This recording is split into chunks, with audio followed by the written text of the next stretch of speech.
Vamos a preguntarle por estas caídas, por estos movimientos que estamos viendo a Javier Lorenzo, director de J. Lorenzo Trading, gestor de GPM. Javier, muy buenas. Hola, muy buenas, Marta, ¿qué tal? Javier, bueno, doble pregunta. Por un lado, ¿cómo estás viendo la apertura de Wall Street? Algo tímida, pero aún así con ese lado de subidas, pero la protagonista indiscutible, de todas formas, con el permiso de Estados Unidos, es Naturgy, después de anunciar esa escisión en dos compañías este jueves. Lo hacía, como nos indicaba Marta Vilar, hace un ratito, cuando el mercado todavía estaba abierto, y de hecho, pues cuando conocíamos la noticia, veíamos cómo los títulos se impulsaban, pero la dinámica que estamos viendo hoy es todo lo contrario. Y hay muchas dudas, ¿no?, las que se están planteando, incluso bueno, escuchando un poco lo que nos están diciendo distintos analistas. Algunos apuntan a que no es tanto que los inversores estén dudando del plan de la compañía, sino que pues las acciones ya estaban a un nivel muy elevado y lo que está ocurriendo ahora es una corrección del precio. Bueno, cuéntanos tú cómo estás viendo estos movimientos. Pues sí, en primer lugar, ¿no?, como comentas, el protagonista de hoy total, Naturgy. Es verdad que sin conocer demasiado un poco los entresijos dentro de la compañía, creo que tú lo has comentado muy bien, bueno, lo has tocado por encima, ¿no?, la palabra incertidumbre. Esto es positivo, esto es negativo, esto es bueno para la compañía, es mejor, es peor. Fíjate, sobre todo, al final hay que aplicar un poco el sentido común, entre comillas, ¿no? Sobre todo noviembre, diciembre han sido meses espectaculares para la compañía y lo vemos, ¿no?, pasando de aproximadamente 20, 21, 22 euros a tocar los 30, pues ante esa incertidumbre, oye, recojo beneficios, ¿no? Me ha ido muy bien últimamente, no sé si esto es bueno o es malo, no sé qué va a pasar, prefiero hacer una recogida de beneficios, salirme, ver cómo se adapta a esta decisión y a partir de ahí yo creo que tiene que ser algo, y luego al final el efecto contagio, ¿no? En cuanto esto se ve psicológicamente, pues empieza a salir mucho pequeño inversor.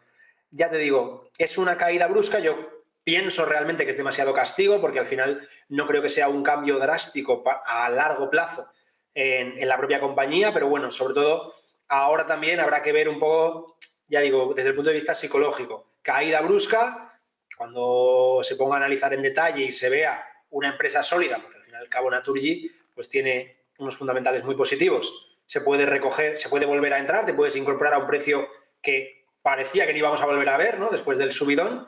Así que, en ese sentido, ya digo, muy complicado tomar decisiones en caliente y justo en el momento de la noticia, pero ahora con esta caída creo que sí puede ser un buen punto para incorporarnos al valor. Y luego, la otra parte que comentabas, ¿no?, el tema de la apertura de Estados Unidos. Bueno, ayer fue un día de castigo, cuando arrancó, digamos, medianamente bien, pero al final fue un día complicado. Hoy está viendo un día de ligeras subidas. Seguimos un poco en la misma línea que llevamos últimamente. Sector energía sigue siendo el rey, sigue mandando. Hoy, sin ir más lejos, sube más que el segundo sector, que podría ser utilities. Y eso hay que estar ahí, ¿no? Todo el tema de la inflación, todo el tema de, bueno, que se comenta tanto y que está ahora tan en boca de todo el mundo. Y luego sí que es verdad que quiero destacar algo positivo, y es que fíjate que el arranque del Russell, ¿no?, de las pequeñas empresas, esto es lo que llevamos de año entre el Russell y el SP500, el Russell lo está haciendo bastante peor, pero si nos centramos en el corto plazo, últimamente está mejorando un poquito más. Entonces, creo que eso sería muy importante, ¿no?, ante estas dudas que tenemos del mercado, de, pues, ¿no?, la subida de tipos que está ya clara que va a haber durante este año, parece que más hacia finales que al principio, el crecimiento de la inflación. Creo que las pequeñas empresas mejoren puede ser, ya digo, de fondo, y es algo que en el día a día no vemos porque no son los índices que observamos, pero creo que puede ser positivo para el mercado.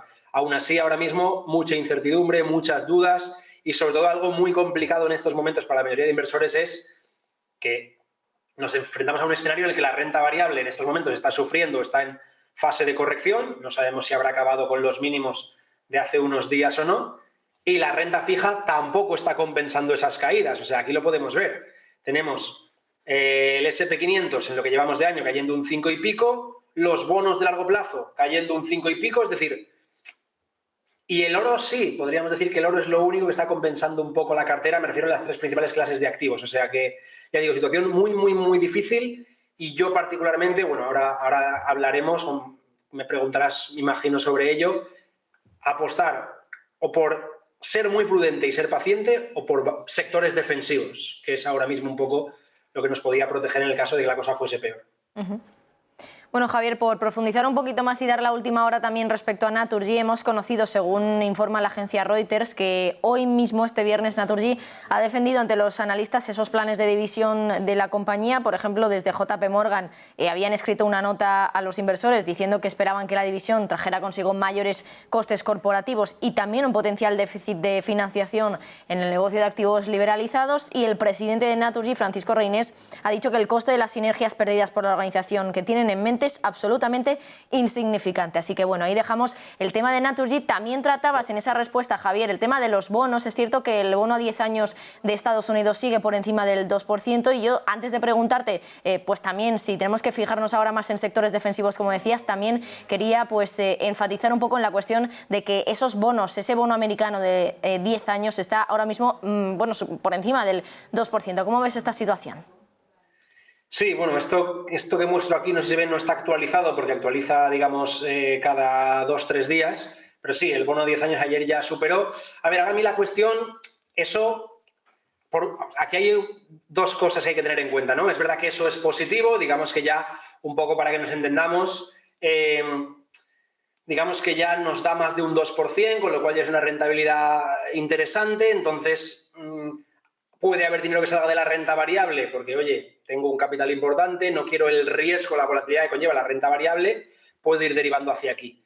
Eso es una cosa que hay que tener en cuenta, pero sobre todo aquí yo lo que observaría, más que el propio precio de los bonos como tal, es la curva, la propia curva de tipos, ¿no? Del bono a 10 años, el bono a 2 años, que, como hemos visto históricamente, siempre que hay una inversión de esa curva de tipos, es decir, que el bono de 2 años nos da una rentabilidad mayor a la del bono a 10, cuando eso llega, esa inversión de la curva que se produjo en el 89, se produjo en el 99, se produjo en el 2006, se produjo en agosto de 2019, ahí, a partir de ahí es cuando próximamente vienen problemas en la renta variable. Hemos visto ciclos bajistas. De momento eso todavía no ha llegado, pero vemos como la pendiente empieza a ser cada vez más descendiente y semana tras semana se va acercando. De momento, yo particularmente no creo que sea determinante, pero a medida que esta línea vaya cayendo y vaya acercándose a la línea roja, estadísticamente hablando, más cerca estamos de que en próximos meses, en un año o en 2 años, la renta variable sufra de verdad. Así que esto para mí es lo que hay que observar realmente y estar al tanto, pues lo que hablamos, ¿no? Para protegernos, para infraponderar renta variable si es que eso se produjese. Ahí ya, bueno, cada uno en función de lo que quiera hacer con sus carteras. Javier, entre otras cuestiones, bueno, mencionabas, ¿no?, los movimientos que estamos viendo ahora en el sector de aquellas, bueno, en las empresas que están ligadas al sector energético. También estamos en los últimos días observando a las petroleras en un momento en el que los precios del crudo, pues ya veíamos cómo a finales de enero se situaban por encima de los $90 el barril, y seguimos viendo como hoy, por ejemplo, tanto el Brent como el West Texas presentan subidas. El West Texas en casi $91, el Brent superando los 92. Hoy mirábamos también al contenido, a lo que nos decía el informe de la Agencia Internacional de Energía. Dice que los mercados petroleros ahora mismo están ajustados, que se encaminan hacia una caída semanal por aquellas preocupaciones sobre la inflación, la posibilidad de que esas conversaciones entre Estados Unidos e Irán, el veto a la energía nuclear, pues pueda aumentar la oferta global. También seguimos pendientes de las tensiones geopolíticas entre Rusia y Ucrania. Muchos factores los que tenemos ahora sobre la mesa que están presionando también pues esos precios del crudo. ¿Cómo estás viendo ahora este entorno y sobre todo por cuánto tiempo nos vamos a mantener en estos precios, ¿no? Por encima de los $90, en el entorno de los 90? Estos niveles que estamos manejando ahora se van a mantener hasta que toquen esos $100 que se están pronosticando, o por el contrario podríamos ver que ni siquiera llegan a los 100 y vuelven a bajar.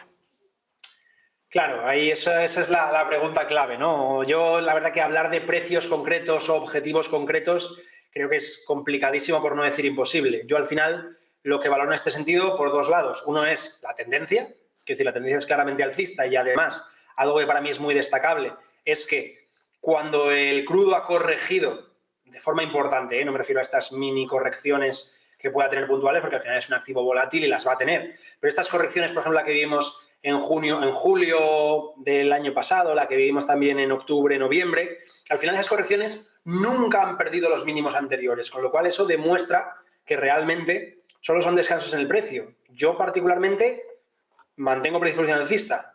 Luego está la parte macroeconómica. Mientras la inflación no se reduzca, es decir, estamos viendo que semana tras semana va incrementando, semana tras semana, cada vez que hay un dato nuevo de IPC va incrementando, ese escenario es positivo para que el precio de las materias primas, en este caso de crudo y Brent que comentábamos, siga subiendo. Por lo tanto, ¿llegará a los $100? ¿Los superarán? Yo creo que es muy difícil, ¿no? Intentar pronosticar eso, intentar hacer ese análisis tan concreto. Pero, en mi opinión, de momento, aunque dé un poco de vértigo y parezca que está muy arriba, yo personalmente creo que deberíamos de una parte de nuestra cartera, ya sea de forma directa sobre la propia materia prima, a través de productos como ETFs, o de forma indirecta, sector energía, Chevron, Exxon, creo que algo hay que tener en cartera, porque en principio, ya digo, tanto aspecto técnico, podríamos decir tendencial, como aspecto macroeconómico, beneficia a la continuidad de las subidas. Veremos hasta dónde llega. Bueno, Javier, y ya por ir finalizando, quería también preguntarte por Delivery Hero. Ayer cayó en torno a un 25% la compañía después de anunciar en sus resultados empresariales que, bueno, que los de este año, bueno, da unas previsiones para 2022 peores de lo esperado por los analistas. Como digo, cayó más de un 20%. Hoy sigue cayendo, ahora mismo en torno a un 6%. Ha salido hoy su consejero delegado a pedir perdón a los accionistas y también a decirles y asegurarles que la compañía va a seguir con la estrategia actual y que acabará dando sus frutos. Mi pregunta un poco es si el mercado, por un lado, está sobrereaccionando a lo que ha dado la compañía, ese guidance que ha dado Delivery Hero, y por otro lado, si la estrategia actual que promete su consejero delegado que va a continuar debería ser el camino adecuado o quizá deberían cambiar de estrategia ante lo que estamos viendo en la reacción en bolsa. Claro, justo con la última pregunta yo creo que has dado en el clavo, ¿no? O sea, cuando el consejero delegado tiene que salir a pedir perdón, entre comillas, que no sé qué tipo de perdón tiene que pedir, y a contar un poco, ¿no? A ratificar o a tener confianza en nosotros. Esto es un poco como pasa en los equipos de fútbol, ¿no? En cuanto hay alguna crítica para los resultados al entrenador, siempre se dice, no, confiamos en el entrenador, y a los 2 partidos, si siguen los malos resultados, el entrenador va fuera. Pues esto es un poco igual. O sea, creo que si llegamos a esa necesidad, o Delivery Hero ha llegado a esa necesidad, es que algún problema de fondo hay que a lo mejor no conocemos. ¿El castigo es excesivo? Pues posiblemente sea excesivo, ¿no? Me parece una salvajada caer un 30% en una sesión, independientemente de lo que pase con la compañía. Pero de todas formas, yo creo que hay algo antes. Fijaros, sobre todo al final, la situación del valor. El valor viene una tendencia alcista, hace nuevos máximos, zona de acumulación, zona de soporte espectacular, la rompe, vuelve a retestearla y da continuidad. Es decir, al final hay pistas, por así decirlo, que el precio nos va dejando, que nos habla de que el valor no está en un buen momento. Evidentemente no podemos saber que va a caer hasta aquí, pero este tipo de situaciones, este tipo de patrones técnicos son interesantes de analizar precisamente por eso, porque ya te está diciendo cuidado, prudencia, que esto está empeorando su aspecto por el motivo que sea, luego ya se ve a posteriori qué motivo había y está en problemas. Así que lo mejor es olvidarte de él, despreocuparte y a otra cosa. Y luego ya, obviamente, pues ahora habrá que esperar, habrá que ver cómo si el valor consigue asentarse en alguna zona, cambiar su tendencia, recuperar y a partir de ahí pues volver a hacer un estudio, una nueva tesis. Pero ahora mismo lo mejor, en mi opinión, es salir pitando porque el valor es como un cuchillo cayendo y lo más fácil es que te cortes. Y un cuchillo afilado, por lo que estábamos viendo ahora mismo en el gráfico que compartías, Javier, por estos movimientos. Así que muchísimas gracias, como siempre, Javier Lorenzo, director de J. Lorenzo Trading, gestor en GPM. Un abrazo, que pases buen fin de semana. Igualmente, Marta, muchas gracias a vosotros. Un saludo para todos.